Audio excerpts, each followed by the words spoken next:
saudara yang terkasih dalam Kristus, dalam kitab Ulangan 18 ayat 10 sampai dengan 12. Di antaramu janganlah didapati seorang pun yang mempersembahkan anaknya laki-laki atau anaknya perempuan sebagai korban dalam api, ataupun seorang yang menjadi petenung, seorang peramal, seorang penelaah, seorang penyihir, seorang pemantra, ataupun seorang yang bertanya kepada arwah atau kepada roh peramal, atau yang meminta petunjuk kepada orang-orang mati. Sebab setiap orang yang melakukan hal ini adalah kekejian bagi Tuhan. Dan oleh karena kekejian-kekejian inilah Tuhan Allahmu menghalau mereka dari hadapanmu. Apakah ada orang yang datang kepada peramal atau mungkin menjadi peramal? Ingatlah, ada kutuk yang berjalan ketika seorang mempercayai sebuah ramalan. Nah, mari kita buka Alkitab kita terlebih dulu di dalam kitab Yesaya pasal 44. Kitab Yesaya pasal 44 ayat 25 sampai dengan 26. Yesaya 44 ayat 25 sampai 26. Akulah yang meniadakan peramal pembohong dan mempermain-mainkan tukang-tukang tenun, yang membuat orang-orang bijaksana mundur ke belakang dan membalikkan pengetahuan mereka menjadi kebodohan.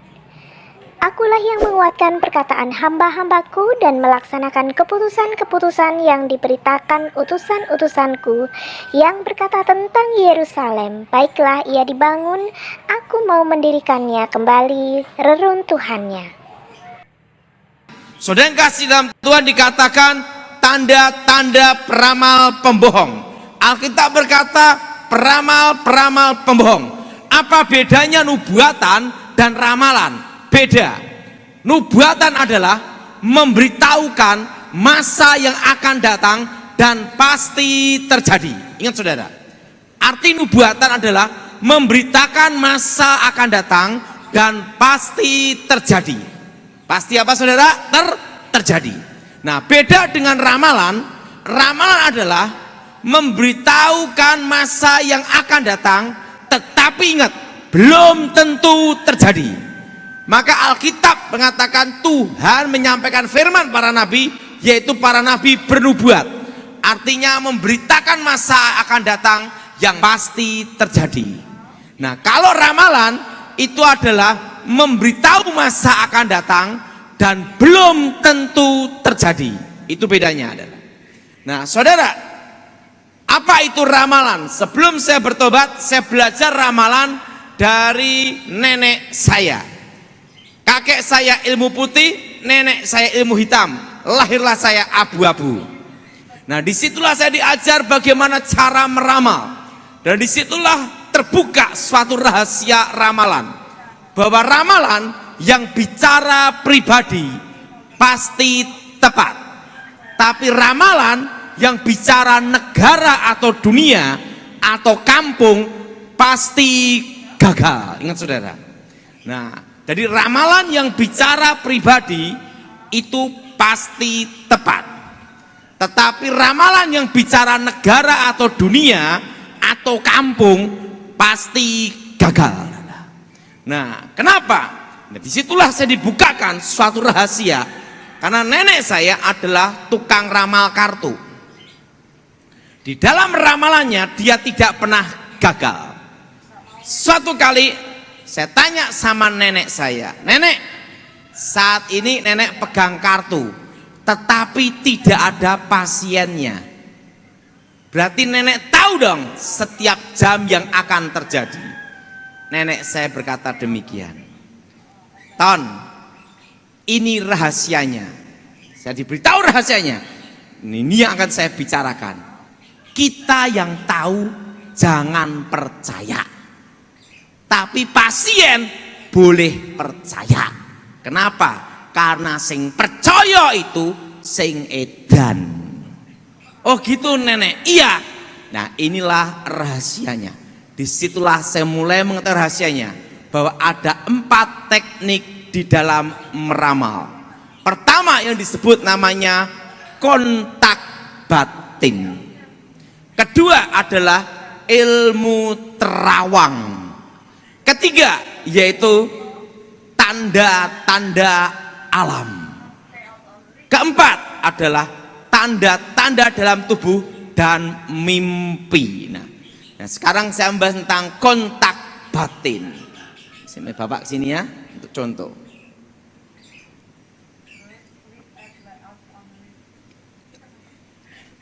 Seorang dukun pasti akan gunakan teknik pertama ini untuk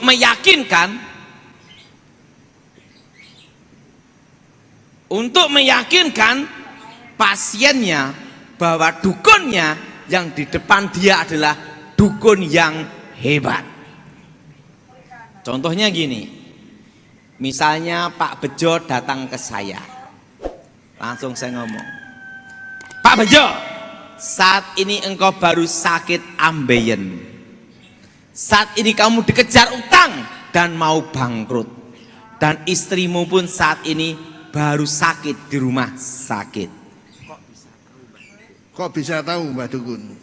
Nah, dukun akan gunakan teknik yang pertama ini untuk meyakinkan bahwa yang di depan dia adalah dukun yang hebat, tukang ramal yang hebat. Nah, sekarang saya beritahu rahasianya. Manusia terdiri dari tubuh, jiwa, dan roh. Pada waktu orang itu datang ke dukun atau ke tukang ramal, maka secara alam roh itu adalah telanjang. Ingat itu. Kalau orang yang dalam Tuhan itu ada jubahnya, namanya jubah kemuliaan putih, sehingga tidak bisa ditembus.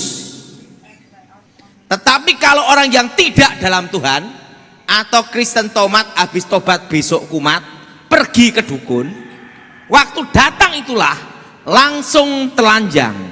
Waktu telanjang itulah secara alam roh, rohnya saya dukun masuk ke rohnya dia berbicara. Walaupun mulutnya tidak bicara, tapi bisa saya tanyai rohnya, kamu baru ngapain saat ini? Sakit ambeien. Saat ini kamu baru apa? Baru bangkrut, bingung. Sekarang istrimu bagaimana? Rumah sakit. Yang ngomong siapa? Bukan dari mulutnya, tapi rohnya yang berbicara. Dan pada waktu rohnya ini berbicara, akan terjadi namanya transfer spirit. Ingat saudara, namanya saudara transfer apa? Spirit. Nah, pada waktu transfer spirit itulah maka disebut namanya transfer karakter. Makasih. Makanya orang yang suka ke tukang ramal sifatnya tidak beda dengan tukang ramalnya. Kenapa? Di situ akan masuk namanya transfer karakter. Kalau dukunnya suka berzina, maka yang kena ramalannya dia, masuk kontak batinnya, masuk ke rohnya dia, jadi suka berzina. Nah, kalau orangnya tersebut, dukunnya itu suka tipu-tipu sana, tipu sini, maka masuk ke karakter pasiennya, suka tipu sana, tipu sini. Nah, itu namanya transfer spirit, transfer roh, yang disebut namanya kontak batin. Makanya kalau orang yang suka ke tukang ramal, hidupnya tidak percaya bahwa masa depannya diatur Tuhan. Kenapa? Karena dia akan banyak gelisah dan ada suatu karakter dukun yang akan masuk ke dalam dirinya. Ini yang disebut transfer roh. Makanya saudara yang terlibat ramal-meramal, tukang ramal, harus dipatahkan kutukannya. Nah, kalau dukunnya itu kena kutukan bangkrut, miskin, maka ingat saudara, yang datang ke tukang ramalnya miskin juga kayak dukunnya. Kenapa? Itu adalah kontak batin. Apa saudara? Namanya apa? Kontak apa? Kontak batin. Nah, dukun akan gunakan teknik yang pertama. Nah, teknik yang pertama ini akan berakibat transfer spirit. Dan pada waktu transfer spirit, maka akan terjadi apa yang terjadi atas dukunnya akan ke pasiennya. Namanya roh dengan roh, yang disebut kontak batin. Kalau dukunnya rumah tangganya ribut, istrinya 5, maka pasiennya nanti akan rumah tangganya hancur. Karena sudah kemasukan sifat karakter dukun itu. Nah, dukun akan gunakan teknik yang pertama ini yang disebut kontak batin. Untuk meyakinkan pasiennya bahwa yang di depan dia adalah dukun yang hebat. Ini yang ketawa-ketawa kesenyum kelihatannya pernah ngalami itu. Nah, harus bertobat. Nah, yang kedua yang disebut namanya ilmu terawang. Nah, udah tahu orang yang tidak percaya Tuhan kalau kehilangan mobil minta tolong ke dukun untuk diterawang dan mobilnya ketangkep.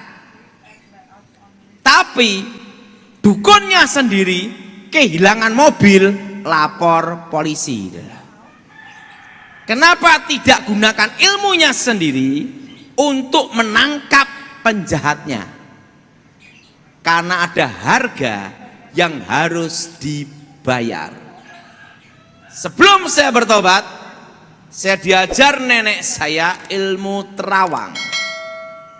Disitulah saya tahu rahasia bahwa di dunia alam gaib itu ada namanya rekaman-rekaman apa yang diperbuat manusia. Alkitab berkata bahwa iblis adalah pendakwa, penuduh. Seorang pendakwa, seorang penuduh pasti punya namanya barang bukti. Nah, di alam roh itulah saya baru mengerti bahwa alam roh itu ada namanya 3 alam. Yang pertama adalah alam nyata, yang kedua adalah alam bayangan, yang ketiga adalah alam roh sebenarnya. Di situ seperti lautan kaca, seluruh dunia bisa terlihat. Di situ saya lihat lautan kaca, dan disitulah rekaman-rekaman apa yang diperbuat manusia. Nah, makanya dukun itu kalau pasien datang, pertama akan memberitahu masa lalu. Karena itu ada rekamannya semua, apa yang terjadi masa lalu. Nah, disitulah saya melihat lautan kaca dan seluruh dunia bisa terlihat. Nah, ilmu terawang adalah digunakan untuk mengungkap kasus pembunuhan, perampokan, setelah itu tindak kejahatan. Nah, sebelum bertobat saya diajar ilmu terawang sama nenek saya.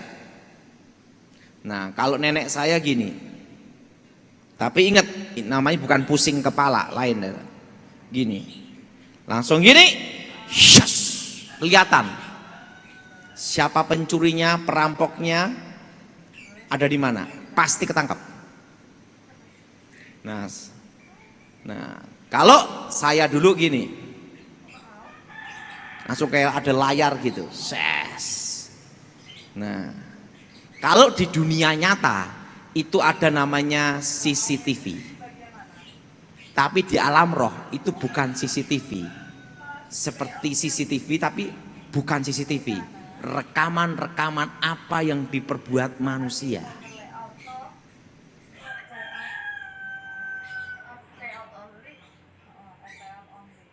Nah, di situ saudara, saya diajar nenek saya, langsung kelihatan, itu kayak layar televisi. Anak di bawah usia 5 tahun bisa lihat rekamannya itu kayak layar televisi.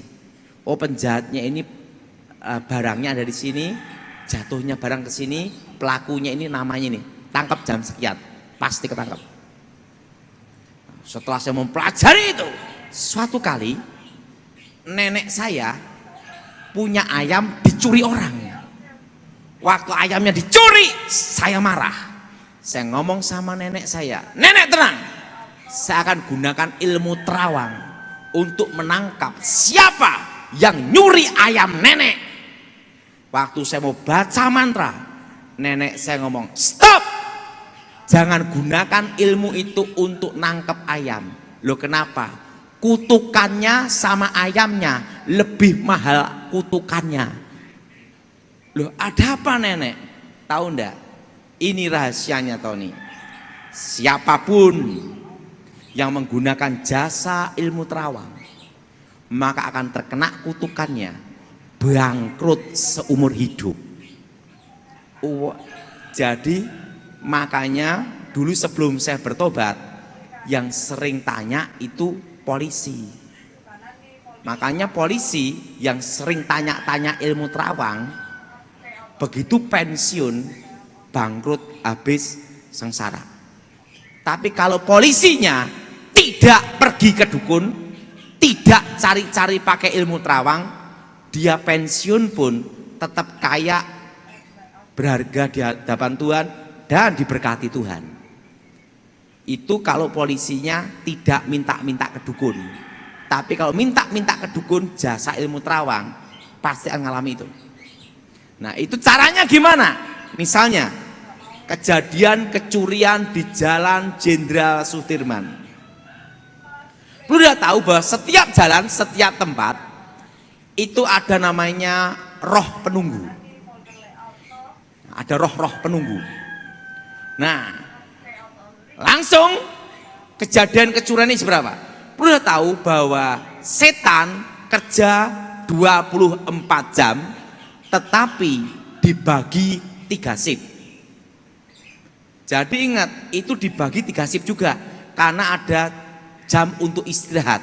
Nah biasanya jam istirahat itu adalah ganti yang jaga, itu ada di pohon-pohon. Nah pohon-pohon besar, makanya sering ada ngomong, wah ini pohonnya angker. Nah itu sebenarnya tempat untuk pergantian jaga. Nah itu, nah dan setelah itu rumah-rumah kosong, makanya rumah kosong itu langsung ditempatin. Kenapa? Langsung untuk pergantian juga. Makanya ada rumah angker, ada namanya pohon-pohon keramat, itu sebenarnya tempat untuk pergantian. Nah setan kerja 24 jam dibagi 3 shift. Nah misalnya kejadian perampokan di bank di Jalan Jenderal Sudirman, harus tahu jamnya itu, jam 9 pagi. Nah langsung pasien datang ke saya sebagai dukun sebelum bertobat, saya tanya dulu, jam berapa perampokannya dan kejahatan itu terjadi? Jam 9 pagi. Oke, sekarang mintakan tanahnya di sana. Nah itu harus minta tanahnya di sana. Nah kejadian hari apa? Hari Rabu pagi jam 9. Langsung sebelum bertobat saya baca mantra untuk manggil. Nah itu ada yang pakai kembang kantil, ada yang juga pakai itu air kembang setaman. Itu anak di bawah usia 5 tahun bisa lihat. Setelah itu pakai senter sontolop gitu, ini kaca, langsung dibacain mantra, langsung senter ditancapkan gini, yes, langsung rekamannya akan terlihat. Nah ada yang pakai telur pun harus telur ayam kampung, tidak boleh ayam Horen Kentucky Fried Chicken. Kenapa? Setannya takut kolesterol. Harus telur ayam kampung, atau telur bebek, atau telur angsa. Ada yang juga yang pakai yang namanya itu jempol tangan, baca mantra, weng juk vitamin komplit, kelihatan. Jalannya perampokan, setan yang jaga hari Rebu kemarin, tepatnya jam 9 pagi, saya panggil, langsung datang memberikan rekamannya itu. Oh penjahatnya ini, nama ini, larinya ke sini, tangkap jam sekian, pasti ketangkap. Tapi ingat kutukannya, siapapun yang minta jasa itu bangkrut seumur hidup. Jelas saudara? Nah, Pak, kenapa ramalan pribadi pasti tepat? Ramalan negara atau dunia pasti gagal. Ini rahasianya. Bapak ini kesini, Pak.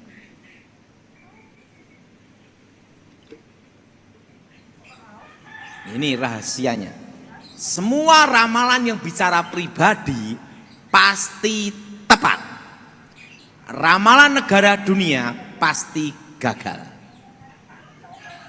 Nah, pada waktu dia datang ke saya sebagai tukang ramal, maka secara otomatis dia menyerahkan dirinya. Dan kalau menyerahkan dirinya, ingat, Alkitab berkata ada namanya anak-anak Tuhan dan ada namanya anak-anak dunia. Nah, arti anak-anak dunia yaitu apa? Di bawah setan. Berartinya setan punya hak atas hidupnya karena dia tidak percaya Tuhan Yesus, tidak bertobat. Jo, kamu ini kan baru sengsara. Kamu belum menikah. Nanti usia 30 tahun kamu akan menikah dengan seorang wanita. Cirinya gigi merongos. Biar sariawan terus. Dan usia 40 tahun kamu akan buka usaha toko emas. Yang benar Mbah Dukun. Yang benar Mbah Dukun. Ingat, buktikan kata saya. Ingat, sebenarnya masa depan itu ada dua. Pertama di tangan Tuhan, kedua di tangan setan. Kalau di tangan Tuhan, indah pada waktunya. Kalau dia sudah datang ke tukang ramal, artinya hidupnya di tangan setan.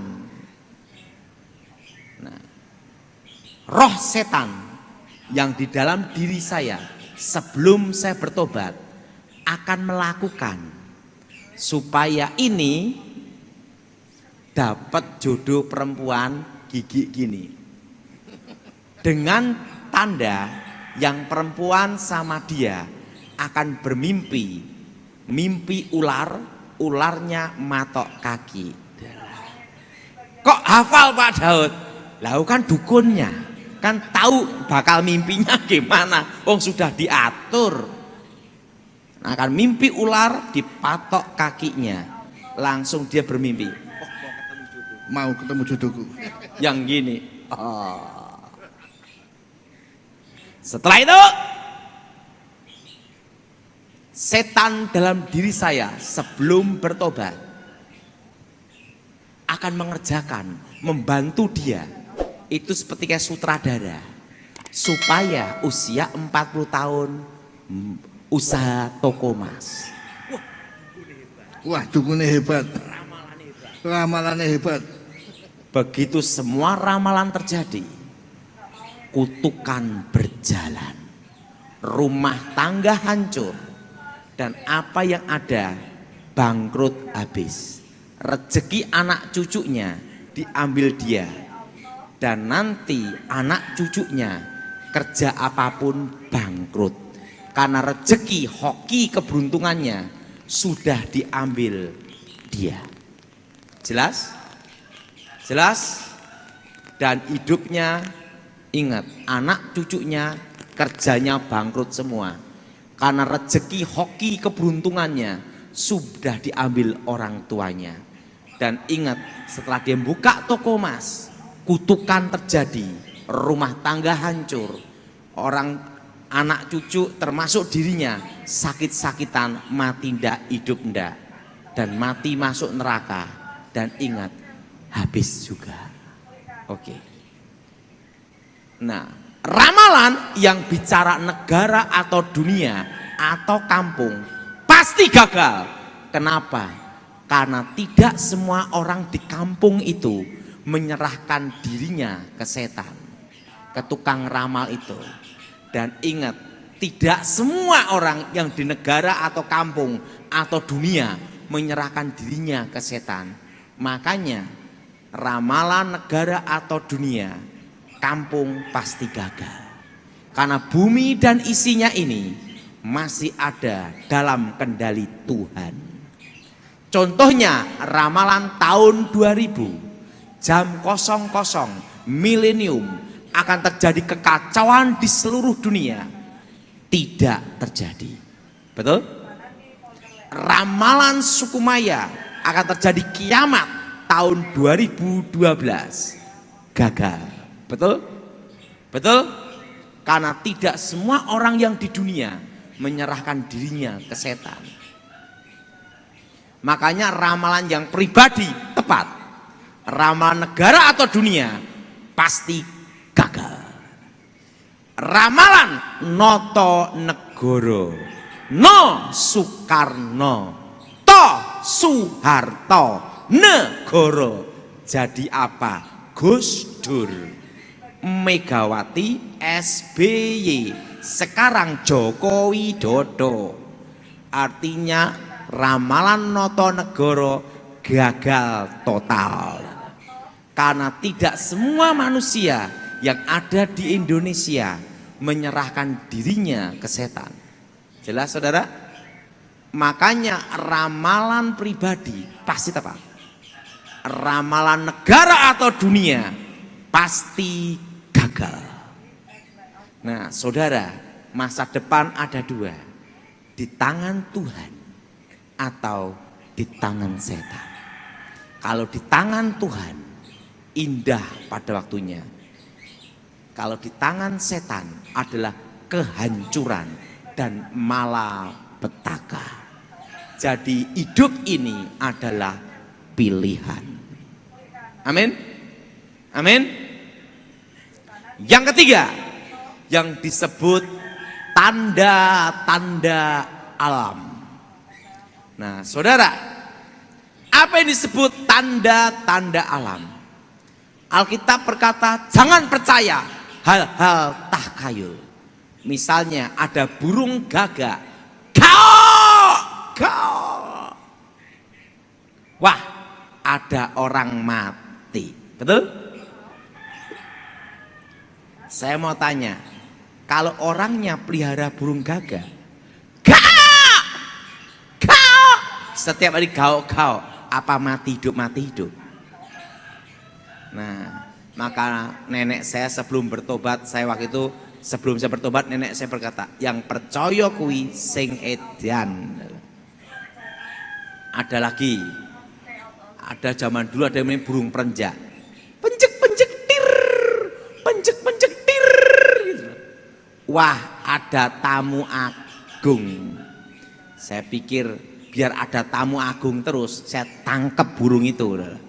Saya pelihara di rumah nenek saya. Penjatir.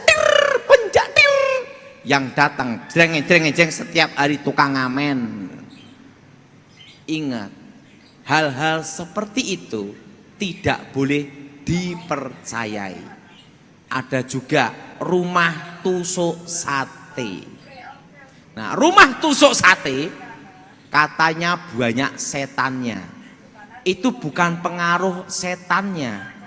Mau nanti ada mobil remnya blong nabrak duluan. Nah, itu tidak ada hubungannya. Nah, rumah tusuk sate itu kalau pinggir jalan, saya kasih tahu, itu bagus untuk toko dan minimarket. Kenapa? Depan lihat, kanan kiri lihat, betul? Nah, justru rumah tusuk sate itu gunakan untuk toko. Nah, ada yang percaya nanti supaya engkau hidupnya megap-megap kayak ikan, kuap gitu. Tidak ada masalah itu. Rumah tusuk sate itu masalah udara saja, kotor. Ya kasih aja kaca, nabrak munter karena kan tidak ada masalah. Nah, ada lagi, jangan pelihara ikan di dalam rumah. Karena rezeki ini megap-megap kayak ikan. Aap, aap, aap. Itu ndak ada urusan, saudara. Itu yang percaya itu sing edan, ndak ada hubungannya, adalah. Nah nanti supaya umur panjang pelihara kura-kura. Ndak ada hubungannya kura-kura, saudara. Nah, hal-hal itu adalah hal-hal takayul. Itu tidak boleh dipercayai. Nanti rumah tangganya harus sekian, modelnya harus sekian, ini yang sekian. Itu tidak ada hubungannya dengan berkat. Ingat saudara, kalau datang ke tukang ramal, minta diaturkan bikin rumah, bikin ini, dan ingat artinya rumahmu diserahkan ke setan. Pada waktu engkau datang, waktu engkau meminta ke kuasa gelap itu, ke tukang ramal itu, maka hidupmu dikendalikan dia.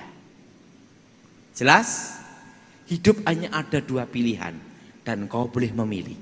Di tangan Tuhan indah pada waktunya. Kedua, di tangan setan hancur pada waktunya. Nah, silahkan pilih. Ada lagi suatu kali saya diminta pelayanan. Pak Daud, ada apa? Saya punya anak perempuan, sering makan di depan pintu. Berat jodohnya. Saya disuruh datang ke rumahnya, tak lihat kaget saya. Waktu itu saya masih bujang, belum menikah. Memang berat. Perempuan itu beratnya 1 kintal. Jalannya gini. Dalam hati saya, tidak usah diramal, tepat. Saya ngomong ini tidak ada hubungan antara jodoh dan pintu. Waktu itu saya tanya gini, nih jangan percaya ramalan, pasti dapat jodoh suami yang baik indah pada waktunya. Nah, kenapa ada namanya ritual-ritual selalu hari Jumat? Karena hari Jumat adalah hari ke-6. Hari ke-6 Tuhan menciptakan manusia segambar serupa dengan Tuhan. Dan hari yang ke-6 pula Tuhan memberkati manusia dengan berkat masa depan. Beranak cuculah, kuasai bumi. Nah, lawan dari Tuhan adalah setan. Maka setan gunakan kutuk hari ke-6 untuk mengikat manusia dengan kutuk kemiskinan, kehancuran, malapetaka, kesengsaraan, kutuk masa depan. Sehingga ritual kuasa gelap selalu hari ke-6 Jumat. Artinya lawan dari berkat adalah kutuk dan lawan dari kutuk adalah berkat. Artinya berkat adalah kata-kata yang memberikan kehidupan, keselamatan, kejayaan, keabadian, kelimpahan, hidup yang kekal, kemenangan. Nah, kalau kutuk ada lawannya, yaitu apa? Kata-kata yang mengikat, yang menyebabkan penderitaan, kesengsaraan, kehancuran, malapetaka, sakit penyakit, kematian abadi. Itu namanya kutuk. Nah, jadi yang ketiga, kalau saudara percaya tanda-tanda alam itu, dan saudara datang ke tukang ramal dan meyakini itu, maka setan akan mengendalikan hidupmu. Hidup hanya ada dua pilihan. Mau di tangan Tuhan atau di tangan setan. Jodoh juga ada 3. Jodoh di tangan Tuhan, jodoh di tangan manusia, dan jodoh di tangan polisi. Nah, itu adalah. Nah, artinya apa? Digerobyok suruh nikah. Betul? Digerobyok suruh nikah di tangan polisi namanya. Nah, tapi di tangan Tuhan indah pada waktunya. Amin. Nah, yang keempat. Jadi ingat, siapa yang mempercayai itu, ramalan pribadi pasti tepat.